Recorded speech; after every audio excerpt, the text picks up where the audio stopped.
Welcome to That's Good Sports. I'm Brandon. Throwing tugs means something completely different to me. Perna. Joe Flacco calls them touchdowns. Aaron Rodgers calls them tugs. The first time he has a game where he doesn't throw 3 tugs, it's going to be like... Did you just call touchdowns tugs? Tugs, yeah. Tutters. Aaron Rodgers and Joe Flacco have the same number of Super Bowl MVP awards. Aaron Rodgers is cool. Joe Flacco is called Joe Cool. Joe Flacco has an elite meter. Aaron Rodgers is considered elite. Aaron Rodgers once dated Olivia Munn. Joe Flacco once watched Olivia Munn in Magic Mike 300 times.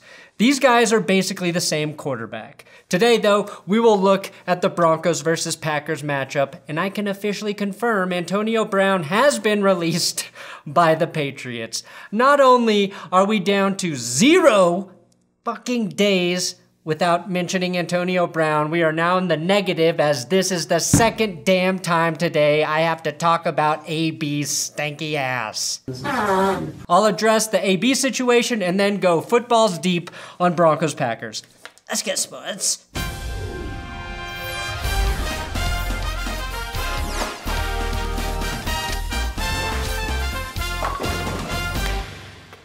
Please, if you're new to this channel, subscribe. I do football videos almost every damn day. I've got the Broncos 8-bit shirts in the t-shirt store, and also, Packers fans, I got some 8-bit helmet shirts for you as well.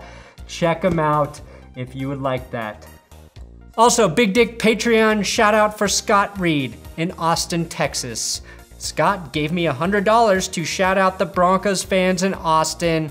They have 200 regulars at their local Broncos bar, so giant shout out, Scott. Also, big dick shout out for Broncos Manning is better than Colts. Patreon.com/that'sgoodsports. You can support this channel there.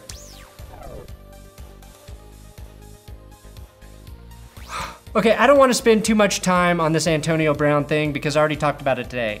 But he has been cut by the Pats. After getting released, he thanked New England for the opportunity, which he never did for the Raiders, and then said, "If I'm lying, then I'm flying," which I certainly think makes Antonio Brown a flight risk. Like most things that come out of his mouth, 4 fingers in this case, nothing he says makes any damn sense. If he is flying, the airplane will need this kind of space to handle his baggage, which was even too heavy for the team most equipped to handle him. AB had an incredible opportunity to win the Super Bowl, even after multiple lawsuits, erratic behavior, rape allegations, and frozen feet. As I mentioned in the last episode, all he had to do was not threaten the woman who accused him of sexual misconduct. If he simply did nothing or binged HBO and Netflix after playing football instead of sending group threatening texts, he would have made $5 million Monday, which is now in jeopardy. AB could walk away with just $158,000 made for one practice game against the Dolphins. $30 million guaranteed to an amount of money a computer programmer can make in like a year and a half. AB is so toxic right now, he'd infect a well-protected computer programmer's personal computer with the virus. I'd imagine his NFL career is over, but if another team is dumb enough to give him a chance, I support it. Last question though. Where the hell is Antonio Brown currently living? Kraft also told me that when he broke the news to Tom Brady yesterday, Brady initially said, "I'm 100% in." And finally, I just talked to Drew Rosenhaus, who made the deal, who's Brown's agent, and Drew said that Brady told Brown, "Come move in with me until you get settled in New England." How happy is Tom? All right, Broncos Packers. As is tradition here, Packers get a half-point advantage for home field. I had a dumb joke written, but was forced to cut it so I could fit in the Antonio Brown news. Coaches versus coaches. Matt LaFluer is 2-0, while Vic Fangio is 0-2.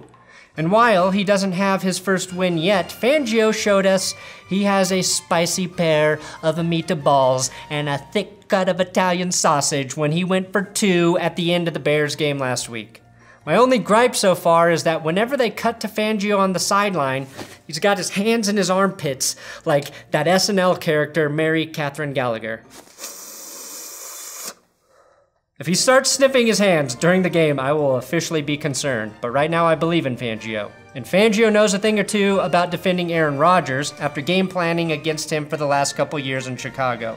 The last time a Fangio defense faced Rodgers, they held him to 17 points, no TD passes, and a pick. Now we still don't know much about Matt LaFluer. We do know that the Packers defense has been much better than its offense the first 2 weeks, and that's a testament to their defensive coordinator Mike Pettin, as well as new additions Adrian Amos, Preston, and Za'Darius Smith, plus the improved play from their corners Jair Alexander and Kevin King. The LaFluer offense just hasn't clicked yet. Just under 550 total yards so far through 2 games. Let's hope this is not the week everything starts working. Head-to-head though, I call this a wash. No points awarded to either coach. Denver defense versus Packers offense. Here's the narrative I'm starting to find a bit annoying in Broncos country.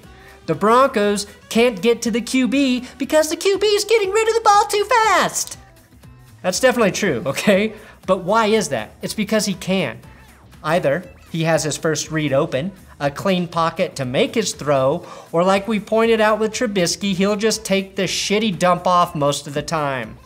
But if the Miami Dolphins can get more QB hits than the Broncos, there is a problem. Derek Wolfe mentioned it's hard to get to the quarterback when you don't have a lead. Miami has never had a lead, and they've done it more than the Broncos this season. They've been outscored by 100 points. Would I trade a few sacks for 100 points scored against the Broncos defense? You bet your sweet ass I would. I like sacks. That's all that matters. This is a weird case though where both things are true. The circumstances for sacks and pressures has been unusual, and the lack of disruption up front for the Denver defense is concerning. Just remember, the NFL admitted that the roughing the passer hit by Bradley Chubb was wrong. So when the Denver D did perform at a key moment, it was taken away from them. The defense played sound football against the Bears, but the glaring issue, in my opinion, is the lack of game-changing plays. There have been no fumbles, no interceptions, again, no sacks. Did I say there weren't any sacks? Did I say there weren't any fucking sacks? No earth-shattering, intimidating hits for me to highlight. And per Mike Kliss, the Broncos are only the 4th team in the last 50 years to have 0 sacks and 0 takeaways through 2 games. Derek Carr, who looked like a Pro Bowl quarterback against Denver with his 121 QB rating, finished with a QBR of 61.1 against the Chiefs last weekend. He threw 2 picks and fumbled twice against the Chiefs. I apologize, I don't know why I'm yelling so much. I think it's Antonio Brown. Packer tight end Jimmy Graham is a bit banged up and is questionable to play. Clutch Points says he's likely to play, which could be a red zone nightmare for Denver, as corner Bryce Callahan is still questionable with his nagging ankle problem. We may see the Broncos pass rush click in this game only because Aaron Rodgers will dangle that carrot. Chris Harris has to follow Devontae Adams to keep the Packers offense from having its coming out party, in my opinion. Scantling, Geronimo, they can be a problem if Adams is covered and Rodgers is on his game. Based on this season alone though, I say Green Bay only has the slight edge, 0.25 for the Packers. Special teams versus special teams. The Pack just traded their kick returner, Trevor Davis, to the Raiders for a 6th round pick, which means they will likely give the return duties over to rookie Darius Shepard out of North Dakota State, who had a strong preseason fielding kicks. Shepard will be catching kicks from Wadmania, who's currently averaging 43.1 yards per punt, which ranks 24th in the league, but has 5 punts inside the 20. Green Bay's punter, J.K. Scott, has 6 punts inside the 20, with the 11th best average yards per punt. The point is, none of that shit matters because most punters have only punted about 7 to 10 times this season, although J.K. Scott was a close MVP candidate for his booming punt week 1 to kill the Bears. It should be nice to get some production out of Denver's returner, Deontay Spencer, who had a nice looking return last week that seemed like it had some potential. So, wow, pretty even here. 0 points for special teams. Broncos offense versus Packers defense. The Packers defense is very good. Kirk Cousins completed 80% of his passes week 1, and week 2 with 22 more attempts, he completed just 43.7% of his passes, threw 2 picks and fumbled twice against this Green Bay D. The Packers were able to terrorize Cousins with a big lead early, the thing the Broncos have been missing and the thing Derek Wolfe has been praying for, but continued to taunt the Vikings even after Dalvin Cook slashed them for 154 yards. Cook had a 75-yard touchdown run against Green Bay, so maybe that's where the Broncos can eke out a win in this game. We haven't seen that home run play from Phillip Lindsay yet this season. And sure, if we had, it probably would have been called back for a Garrett Bowles hold. But it's been missing on the offense so far. Last year, he averaged 5.5 yards per carry and just 3.3 through 2 games in 2019. Lindsay had combined for 200 yards of offense and a touchdown through 2 weeks last season as well. If the Packers offense is poised to click at any moment, so are Phillip Lindsay's big plays. I will be fine though if Royce Freeman is the workhorse. He's looked really good so far and kind of a under the radar storyline, I think, because of the Broncos' losses. I have no idea why Scangarello took Freeman out of the game last week in the goal line situation that resulted in the Flacco pick. If you're 5 yards away from the end zone, go to Freeman every time this week. It's probably not a good sign when your #1 wide receiver is also functioning as your offensive line coach. And I'm gonna keep trying to talk to Bowles and see if, we can, get him right and understanding what he's doing wrong, because obviously to say that, oh, he'll be all right is not okay. He obviously needs to understand, that he is doing something wrong, because they keep, throwing the flags on him and he keeps holding. So now nobody is more excited about the Packers defense than Aaron Rodgers. Well, maybe Tom Grossi, whose YouTube channel you should check out if you're a cheesehead. I was on his podcast earlier this week, and he said free agent edge rusher Za'Darius Smith is tearing it up. And Tom is right. Bowles and Elijah Wilkinson will have a tough matchup on Sunday.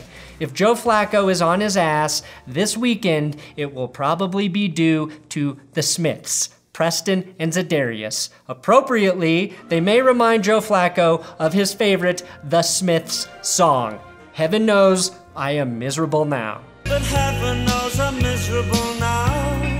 Right now, the Packers defense is exactly what I imagined the Denver D would be this season. 2 elite edge rushers, a nose tackle dominating at the point of attack in Kenny Clark, safeties playing great ball on the back end, reliable corner play, and maybe some questions at middle linebacker.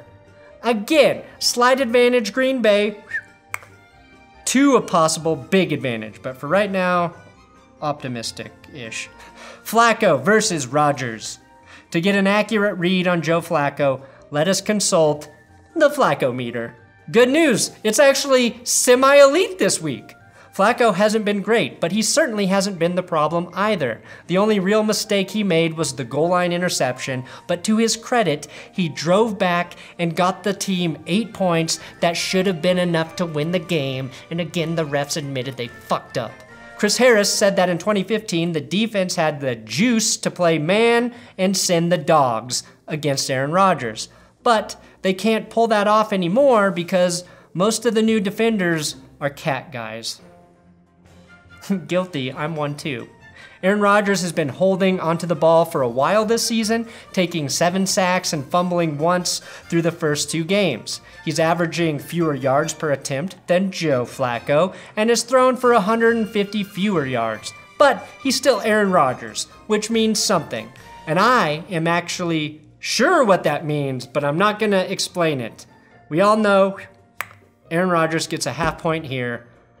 Could be more, but he's had a slow start. So wow, yeah, as shitty as this is, 0 points for Denver. It's true, Green Bay is at least a little better than the Broncos in all 3 phases so far this season. Yet, I still have more hope for the Broncos than I did last year. I also said I thought Denver would sneak a victory out of the Bears or Packers game.